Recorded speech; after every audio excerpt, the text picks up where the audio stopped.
2023년 미래계획 전략적 사고로 절세 최대화하기. 자, 오늘 방송을 보시는 대표님, 여기 참여해 주신 대표님 모두 올해 세금 복 많이 받으세요.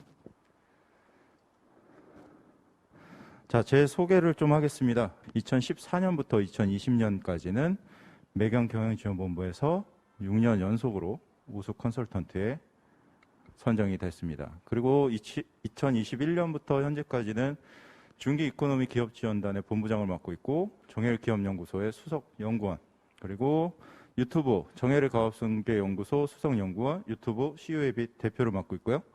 상원세무그룹의 전임 고문을 맡고 있습니다. 제 전문 분야는 지배구조를 통한 절세와 문제 해결, 가업승계 전략 전문가입니다. 그리고 사내근로복지기금을 활용한 전략 전문가입니다. 그리고 일반 컨설턴트들이 절대로 가질 수 없는 이력, 저는 4,800회 이상 법인 컨설팅 상담 이력이 있습니다.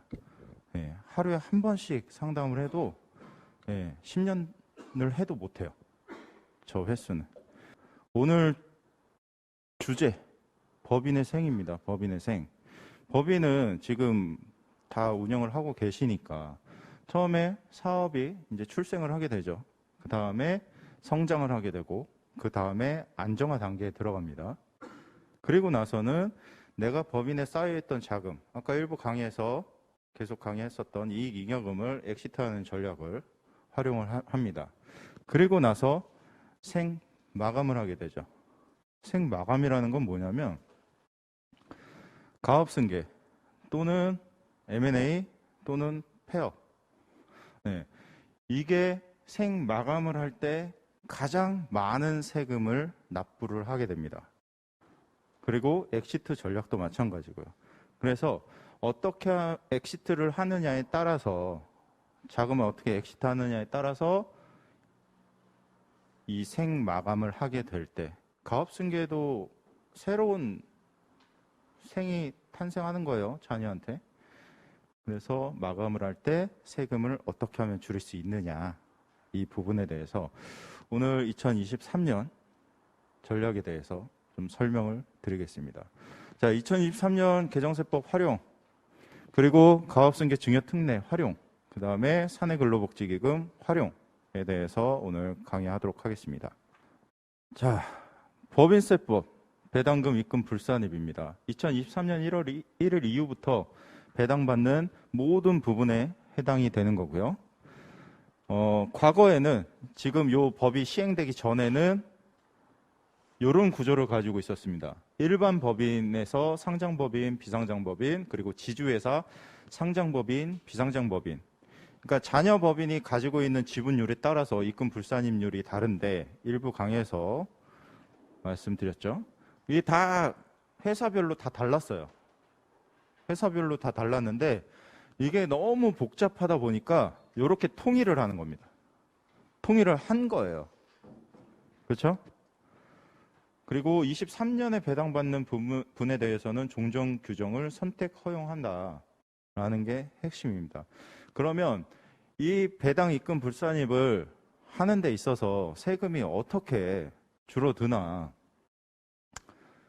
자, 우리는 비상장 기업이니까 비상장 법인이 어떻게 변했나, 그것만 보면 돼요. 지금 50% 미만일 때 30%의 입금 불산입을 허용을 해줬는데, 지금은 20% 미만일 때 30%고 20% 이상만 돼도 80%다. 일부 강의에서 이거 굉장히 강조했죠. 저도 이게 바뀐 법 중에서는 최고의 개정이라고 저는 생각을 합니다. 자, 부모님 법인의 지배 구조가 아버지가 50%, 어머니가 30%, 그리고 자녀 법인이 20%를 보유하고 있다라고 했을 때, 자녀 법인의 지배 구조는 대부분 이렇게 만듭니다. 자녀 1, 자녀 2, 5대5. 자녀가 3분이면 3, 4, 3, 3, 3, 3 이런 식으로 만듭니다. 왜? 여기에 돈이 넘어간 다음에는 똑같이 정률 배당을 해준다고 아까 일부에서 말씀드렸죠. 그걸 위해서, 세금을 최대한 절세하기 위해서입니다. 그래서 2022년까지는 만약에 이런 자녀 법인이 20%를 보유하고 있다라고 하면은 기본 법인의 자녀의 법인의 기본 소득이 한 1억 5천 정도 된다라고 했을 때 여기는 2명이라서 2명이기 때문에 2억까지만 배당을 합니다. 그러면 기존에는 공제가 30%니까 6천만 원 공제를 하고 1억 6천, 1억 4천이 수익으로 잡히게 되는 거예요. 그러면 기존의 원래 법인에서 얻는 1억 5천 플러스 1억 4천을 해서 최종 법인 소득이 2억 9천이 되는 겁니다. 그랬을 때 법인세는 약 4,180만 원 정도 원래 납부를 해야 되는 거예요. 그런데 이게 이제 이렇게 바뀐 거죠. 20% 이상이니까 20% 보유하고 있을 때 80%의 입금 불산입을 가지고 간다. 그러면 2억을 배당하더라도 공제가 1억 6천이 생기는 겁니다. 그럼 4천만 원에 대해서만 수익으로 잡는다. 그럼 기존의 1억 5천 플러스 4천에서 1억 9천만 원. 그래서 법인세는 2,090만 원만 납부하면 된다. 그래서 이렇게 세금이 50%가 절세가 된다. 그러니까 이거를 아까도 이제 말씀드렸듯이 나는 법인이 하나밖에 없는데 혹은 이제 법인 만들어야 되는데 이렇게 생각을 하는 게 아니고 이익 잉여금을 어떻게 줄일 건가. 그런데 어떻게 줄일 건가에서 내 자녀에게 어떻게 한번 갈 건가. 이걸 고민하셔야 되는 겁니다. 누가? 모든 법인은 그거 고민하셔야 됩니다. 그래서 이런 전략이 있는 겁니다. 그러면 다음을 보겠습니다.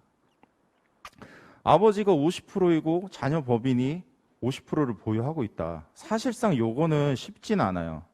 아버지 회사의 기업 가치가 몇십억이 되는데 그거의 50%를 자녀 법인이 갖는 거는 쉽지는 않습니다. 그런데 이렇게 할 수 있게 쉽게 만들 수는 있습니다. 주가 인하 전략을 통해서 뒷부분에 설명을 드릴 거고, 만약에 50%를 보유하고 있다. 그래서 자녀 법인이 2억을 배당을 받을 때 2억에 대해서 과거에는 50%의 입금 불산입을 가지고 1억을 공제받았죠. 그래서 기존 소득 1억 5천과 플러스 1억을 해서 2억 5천에 대해서 법인세가 3,300만 원이 나왔었는데 지금은 50% 이상, 50% 이상이면은 100% 입금 불산입이죠. 아예 그냥 수익으로 안 보는 거예요. 아예. 그래서 2억 그대로 공제를 다 받는 거죠. 왜? 아버지 법인에서 법인세를 한 번 냈잖아요, 이미. 그렇죠? 또 내면 억울하다고 했죠? 분명히. 그래서 기존의 법인 소득 1억 5천만에서 1,650만 원만 법인세를 납부를 한다. 얘도 똑같아요. 얘도 50% 절세가 되죠. 자연스럽게. 그러니까 이 구조를 가져가는 거는 굉장히 전략적으로 필요하다. 예, 그래서 자녀에게 자금을 어떻게 하면 좀 이전을 편하게 해줄 수 있는지. 그렇죠. 특히 부동산 과다법인 같은 경우에는 이거 진짜 신경 써야 됩니다. 부동산 과다법인은 조금만 잘못하면 주가가 어마어마하게 뛸 수가 있기 때문에 조심하셔야 됩니다.